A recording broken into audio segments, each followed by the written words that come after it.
I figured this would be a good time to talk about family. And I don't think there's one single family out there that is not dysfunctional in some manner, shape, or form. So let's talk about that. Let's talk about families. Um, it's a well known fact that over 50% of all marriages end up in divorce. There's a bit of dysfunction there, isn't there? To cause half of every person that walks down the aisle to walk away from each other. And then you wonder, well, what causes that? I think it's an unrealistic expectation. We all think that we can change someone. There is not a single soul on this earth that you can change into something else than what they are. And if you have family members who are in the habit of giving you a hard time for seemingly no reason whatsoever, well, then that's just kind of who they are. And until you get to a mature age and you start to pick apart where that's coming from, you end up being sadly traumatized by it in one shape or form. That's why it's called dysfunction.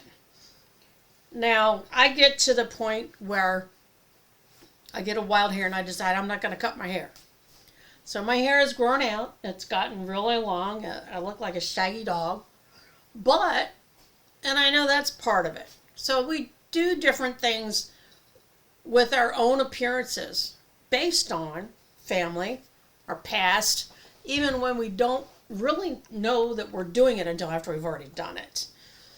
And there's nothing wrong with you for that. It just means that whatever causes you to make those decisions that you know are either stupid or they don't make you feel any better, but you feel like you're doing something to get back at whatever it is that you have deep down inside to kind of like validate a bad decision.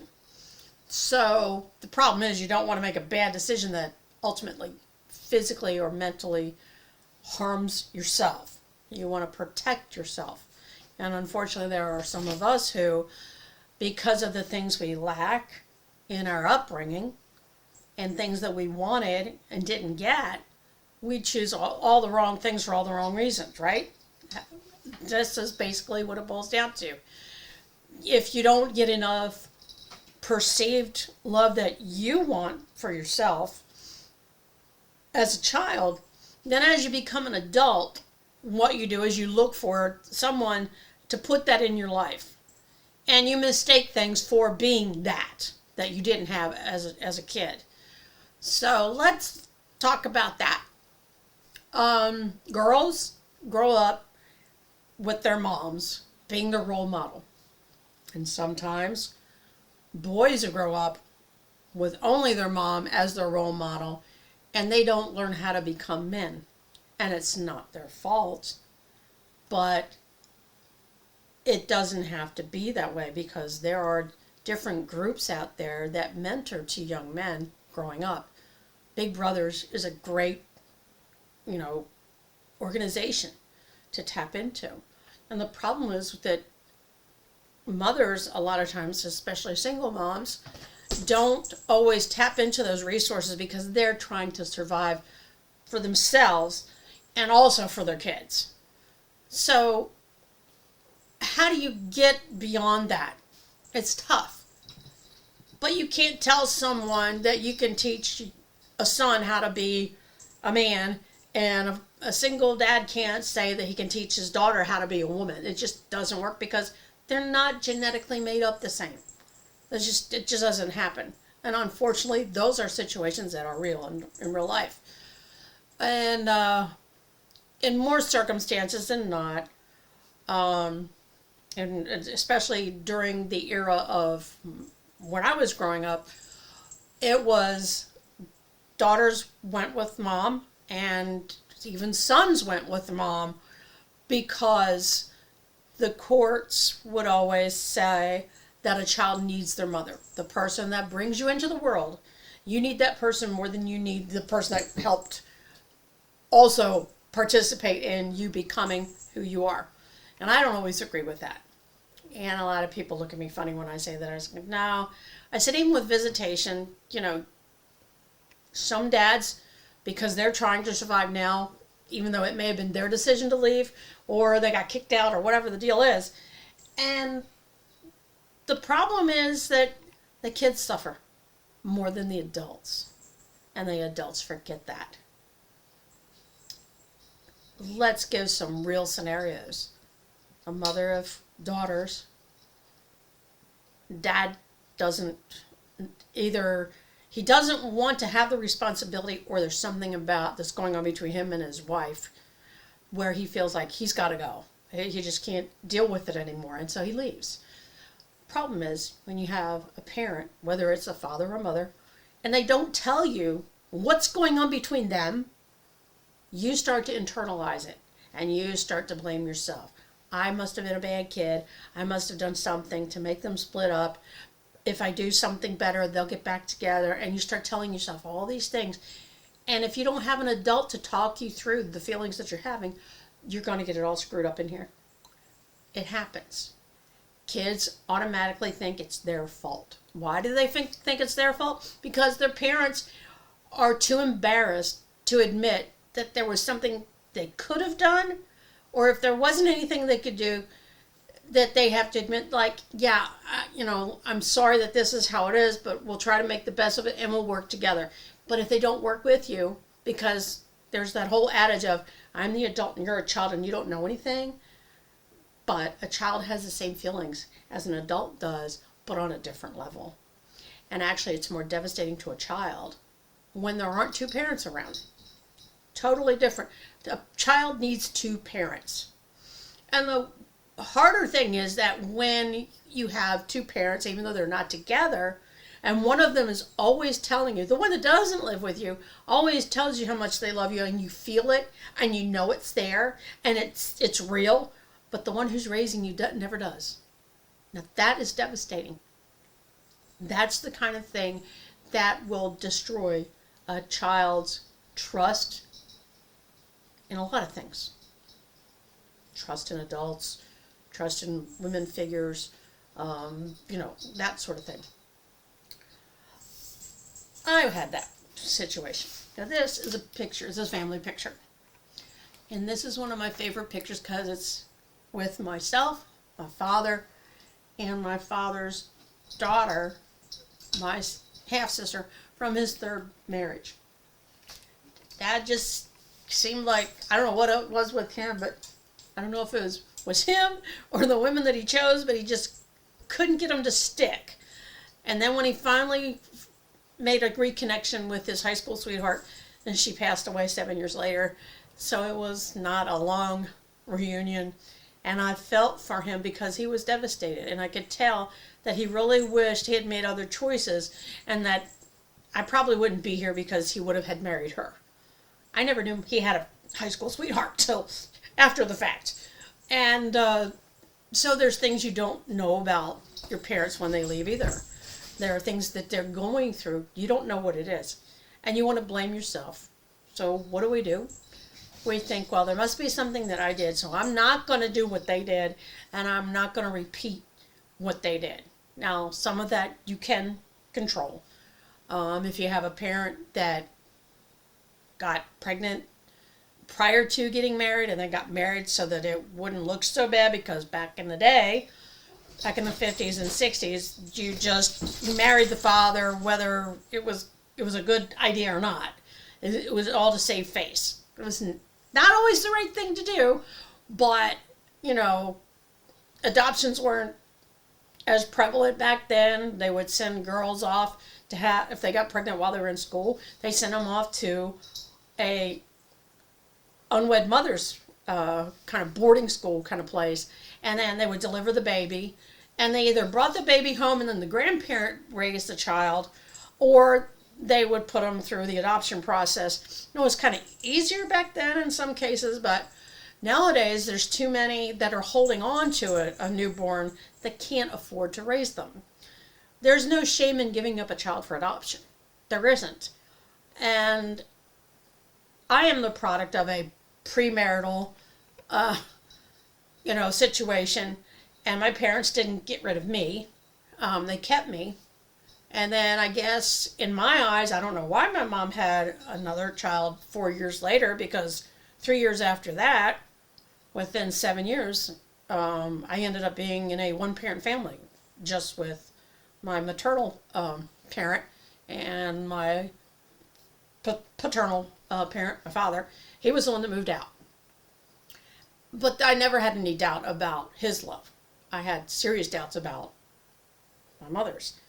But that's because whatever she has been dealing with her whole life kind of filtered through, and I guess it infiltrated into their relationship. I don't know, because she's never sat down and had a conversation with me.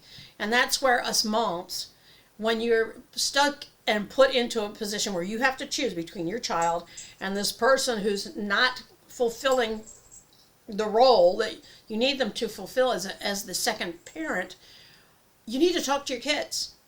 And if you're an adult of a family that had a breakup like that, get a hold of mom, talk to her if you're a girl. If you're a boy, talk to dad. And if the other parent's not around, talk to the one that's closest that you can talk to. And it's like, hey, what really happened? They'll either tell you or they'll claim up and not tell you, and then you gotta have to come to your own conclusions. But if you don't try for yourself, that's the whole point of this. You have to do things for yourself first. It took me a long time to figure that out. I kept thinking that, well, if I do this, then my parents on both sides would be more accepting of me. I never had to work at it with my father, and nothing ever came of it from the other side. And that's still up in the air. So, and I've blamed myself for a lot of things, and we do that. Us ladies, hey, don't deny it. We like to make it look like there's something you could have done. If I'd done this, they would have shown me this kind of affection, or they would have been more motherly, or they would have done this or this and that. Boys, the same thing with their dad. If I had just been more of a man, if I hadn't cried at that when I missed that ball at the T-ball game, maybe that's all I needed to do to make dad stay. An adult is going to do what they do. They're going to leave if they want to leave or not. But the problem is the one that ends up staying has a lot more to deal with. And as kids, when we're children, we can't see that because they think that we're too immature to understand it. And if more parents that end up splitting up would sit their kids down and talk about it before they actually make the split and be honest, and don't point the finger at the kid, because it's not the kid's fault. It's the two adults that have chosen this path. Then the world would be a lot more balanced. Yeah, there would still be the divorces, but you would have more well-adjusted kids becoming more well-adjusted adults. There's too many ill-adjusted adults. And when you get to be an old person like me and you're still dealing with certain things, that's pretty sad. But sometimes you just have to leave it alone. When you get to the age where you're a full-blown adult, you've raised your kids, or you're raising your kids, and they're already, they're getting ready to get out of high school or whatever, and they're getting ready to leave the nest, so to speak, have a last talk with them about adult relationships. Don't be too proud to discuss what happened in your situation, because you don't want them to repeat your history. Trust me, you don't. I did not want to repeat my parents' history. They only lasted 7 years. And my first time having a relationship in a marriage, and I had 3 children who are now pretty well-adjusted adults. They do have, things that they were harmed by, actions that were done on both sides. The way I would react to their father, way their father would react to them, and so on and so forth.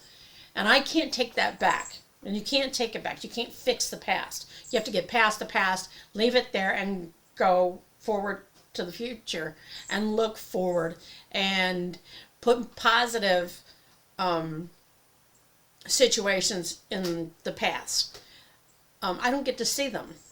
They all live a little distance away. They're not like, 5 minutes from me. And so I have to do little things just to let them know, hey, mom's still here. I don't hear from them. I keep in communication with them, but I don't get the phone calls. Ideally, my heart would love for, you know, my adult kids to call me once a week and just say, hey, mom, how you doing? They don't do that. And I can't let that bother me. Well, I would be lying to you if I didn't. If I said it didn't bother me, it does because that's what I want. But that's not who they are. So I have to accept the fact that that's who they are. They get so focused in their own little world that my world isn't as important unless they find out that, like, I've had an accident or I have to have surgery. Then all of a sudden mom comes to the forefront of the brain, right? So we don't want to get into the habit of getting our feelings hurt because we have kids that we feel they don't think about you anymore. And that's going to happen. And I guess the reason why I'm talking about this is because there's a lot of harsh words said from kids towards their parents these days, and vice versa. Because a lot of parents are dealing with so much stuff that the first person they lash out is the one that has nothing to do with it, and that's the kid that lives under the roof with them. And it's not right, but it happens.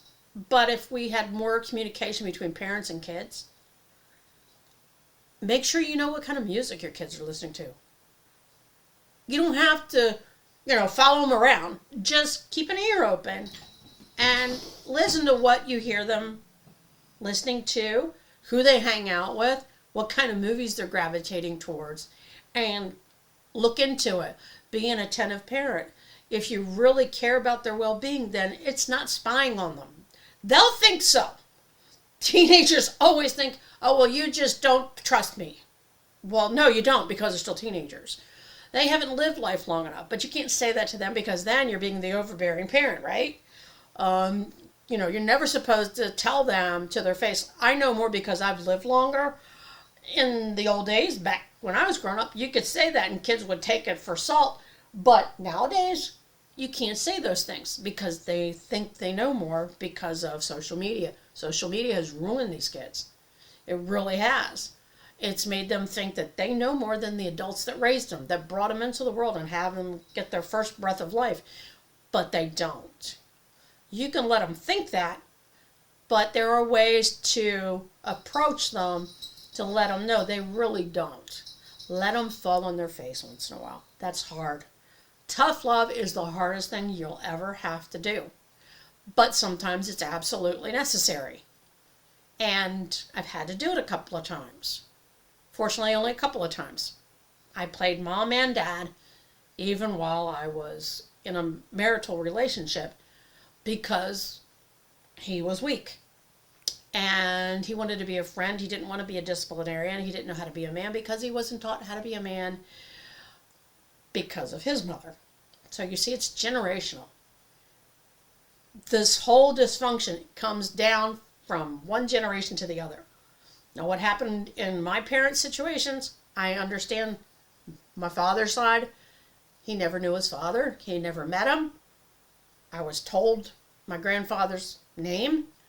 I've never met him, and as far as I know from other family members, he's been deceased a very long time, so I will never get to meet him unless if he made it to heaven and I meet him there. And on the other flip side of it, not my father's side, there's something else there, and there's a lot of unforgiveness that I don't understand, but I can't be like that.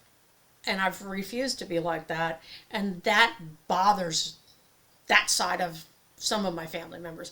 They don't understand that how can I be forgiving? Because God said so. That's how I can. And, the Bible tells me, you're supposed to love one another as Christ loved the church. Well, the church is all of us. It's not a physical building. It's not a church group. The church is all humanity. So if he loved all humanity, I have to do the same thing. And I do. But I'm also human. I do get hurt by but I get hurt mostly by the ones closest to me, and that's usually how it runs, right? I was watching a movie just a little while ago, and it was talking about domestic abuse. And I used to think that it was caused with the most recent event of my life, and it's not. If you react a certain way in situations, and then there's this little light bulb goes off, and it's like, oh, I can't do that because I remember when, and it's past, like when you were growing up, like with me, there are things that go on, and I go, I'm not going to do that because that's what my mother used to do. I'm not going to do that because that's what my dad used to do. And it used to make me mad then, so I can't do like they did. That's how we learn from those mistakes. And it's hard to learn from those mistakes because there's the people that you love and that they, are the reason why you're here.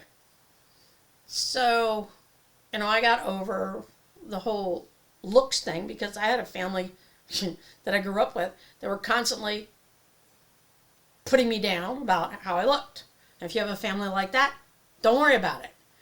That's a weakness in them, not in you. You're perfectly fine. You're beautiful in God's eyes, so it doesn't matter what they say.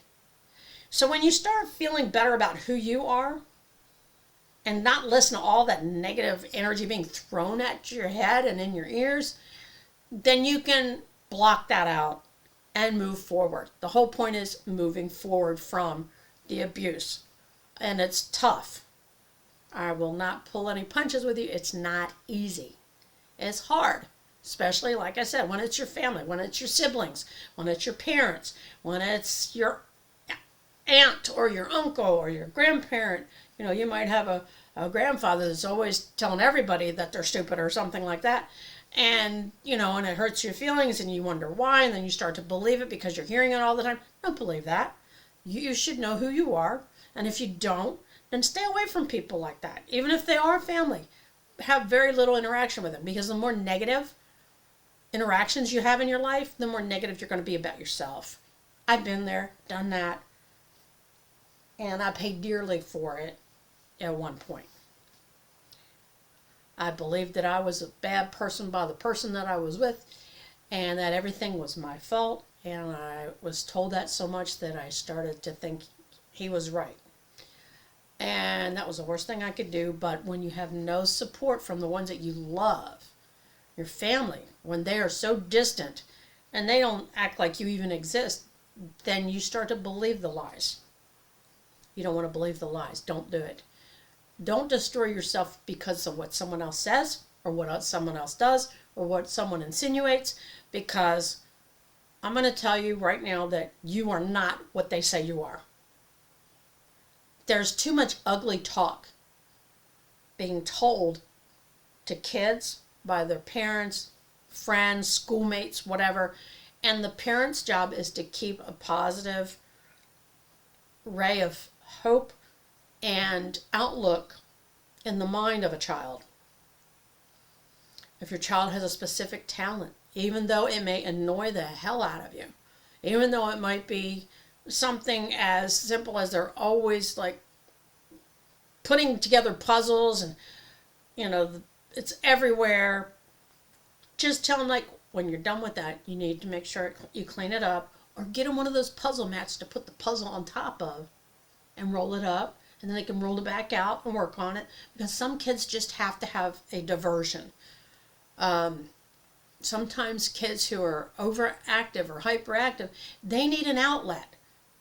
When I was growing up, we were told, go outside and play. You didn't stay in the four walls. And now I'm kind of stuck because I don't have a vehicle. I have some physical issues with my back and some discs that are degenerative. And I got a bum hip every once in a while, it acts up. So I can't get the kind of exercise that I used to. And I'm stuck in these four walls. So I end up taking photos. And I don't know if there's any in this room. Well, behind me you can see some artwork. These are photos of my cats. And they're very entertaining. So they kind of break up the monotony of the day because they're goofy. And so I concentrate on those things to divert my habits or former habits of sitting and feeling sorry for myself, or sitting down, turning the TV on, and watching the disturbing and just sadness of the news and all that. And there's nothing uplifting on the news anyway, so I don't watch the news anymore. If I hear something about the news, it's because someone else has watched it and said, "Had you heard about da da da?" And that's fine, but when you're limited to what you can do, and I'm not mobile anymore. My mobility is walking from my front door to my mailbox once a day, and every so often going out in the little vegetable garden that I planted. But it's something, and I feel really good that I can grow plants and actually grow food, that we're actually eating tomatoes and whatnot. But there's so many other things I would like to be able to do again and can't, because I don't have transportation. So when you start thinking about all the stuff that you don't have, put it away and think about what you do have. That's the problem with all of this anger and this discord and negative attitude about the world in general. Is like people are looking at what they wish they had and want it, but they don't really need it. And that's the problem. We get so tied up with those materialistic things that we start thinking that it's something that we actually need. And it's not always the case. I don't need a car. I would like to have one, but I don't need one. It's not gonna, not having one is not gonna kill me. Matter of fact, it might be saving my life. Who knows? Because I drive crazy out there. But I do a lot of different things creatively, because I know myself to know that I'm a creative person. If you're a creative person and you're dealing with this past stuff that all you can think about is what mom used to do to you or dad used to do to you, or people that you worked with, and you started to believe what they were saying, you get that stuff out of your head and do the positive things that make you feel good. Even if it's just listening to some old records. I've got some old records. I went and got a turntable, and I'm playing vinyl that I've never had a turntable. My mom had a stereo, and we would sneak and play albums on it that she had, the music that I liked, Motown sound. And so music is that kind of music, the old school music, the kind you can sing to and dance to and you understand all the words. That was what I grew up with, and it's a calming thing. And I could be doing nothing but putting that 33 LP on my turntable and listening to Roy Orbison or Pat Benatar or whatever, good old rock and roll. And that's all it takes to bring on a positive mood. So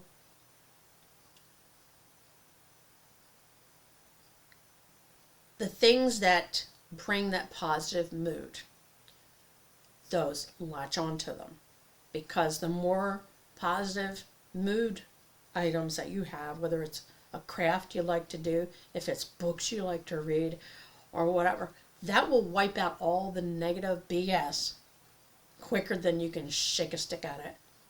And it doesn't matter if your parents don't talk to you. It doesn't matter if everybody that you hold near and dear has passed on. And I've had a lot pass on recently, including one of our fur babies.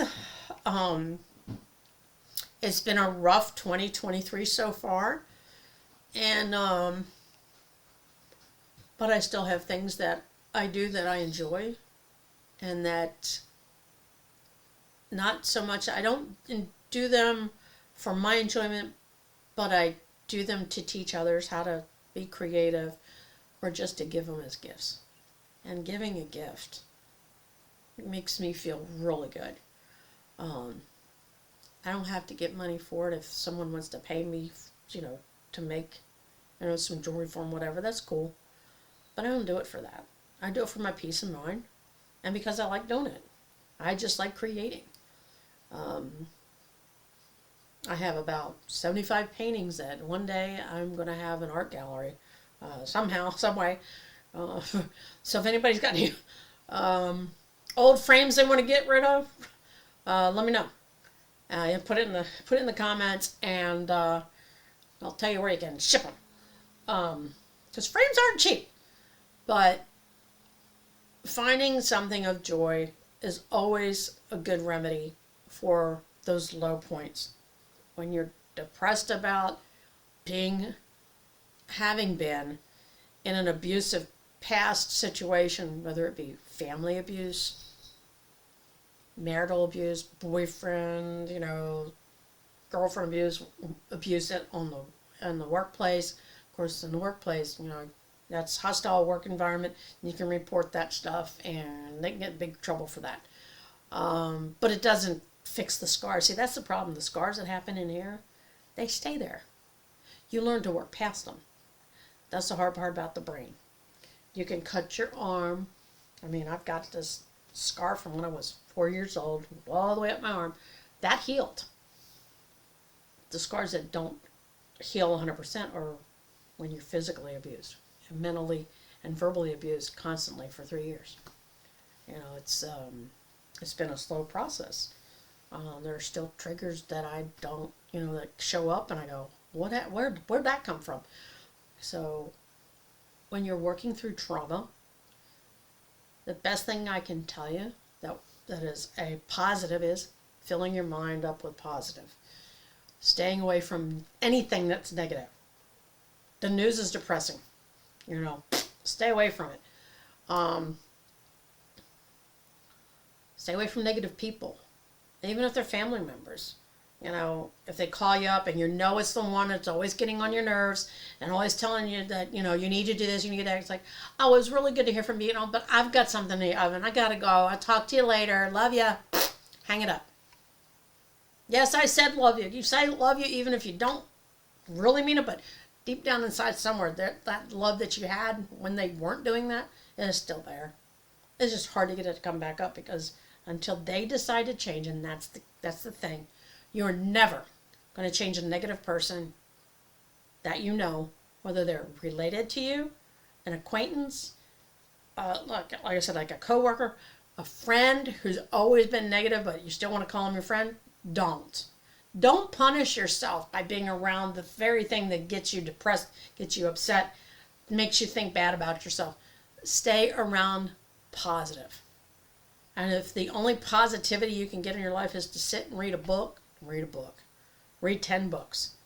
Get a pet. When you start living for another living being, even if it's a pet, you don't have to have kids to do this. You can have a cat, dog, hamster, turtle, a bunny rabbit, whatever. Just don't get snakes. But unless you're into snakes, me, I'm not. But when you start putting your positive energy out to something that's going to accept it, then that positivity stays with you. But when you're positive, your things are going good, and then all of a sudden that person that always irritates the daylights out of you shows up at your door and is like, oh, hi, I'm sorry, but I really don't have to. Make whatever excuse up you have to. Get that negative energy away from your home and away from you. So that's what we really need to be doing for our own mental health and for being able to help others who might be struggling. Because sometimes when you get to that point where you've got it solid and you know how to handle that situation, and you know a friend who's going through it, and as long as they don't pull you down, if you want to help them, give it a try. If they're receptive and they actually listen, they take what you say to hold, then you know how great you're going to feel when that person starts feeling happy, and then that person is happy around you instead of being miserable around you. They're dealing with their own stuff. That's why, having been through physical, mental, and verbal abuse myself, if I come across someone who is going through it, then I listen and I tell myself, well, this is how I dealt with it. And I tell them, I said, you can do it too. I said, prayer is amazing. And then I pray for them. And I've got to say, I've been fortunate and blessed to have those that I've been touched by, that I've touched their lives in a way that's positive, and that it seems like they're doing better because of just being in each other's paths. So stay positive. Don't let the past rule you. Don't let it dictate to you the way you are today. Remember, past is exactly that. It's back there. Way back there. It's years back there. And even if it was just a few days ago, it's still back there. It's not here in front of you. Don't let what's back there get in front of you again. And you can do it. It takes some work sometimes, but you're strong enough to do it. Because remember, when you let the past stay where it is, and I'm saying you let it stay there. I didn't say keep it. Let it stay there. Don't invite it in. Then you can survive it, and you can be stronger for it, and you learn how to love yourself more, or for the first time. And then you can help others find that strength. If that's your calling, if it's just there for you to get, stronger for yourself, then amen to that. It's all about living life, enjoying it. God put you here for a reason, and sometimes it's something like this. So I hope this has made some sense, has helped somebody out, and I really would like, if there's a question that you have, if there's anything that I've said has touched you, if we have something in common, we can talk about it, because I'm a great listener. Otherwise I wouldn't do this. So God bless everyone. Stay safe, stay happy, and find that joy, and leave the past where it belongs, behind you.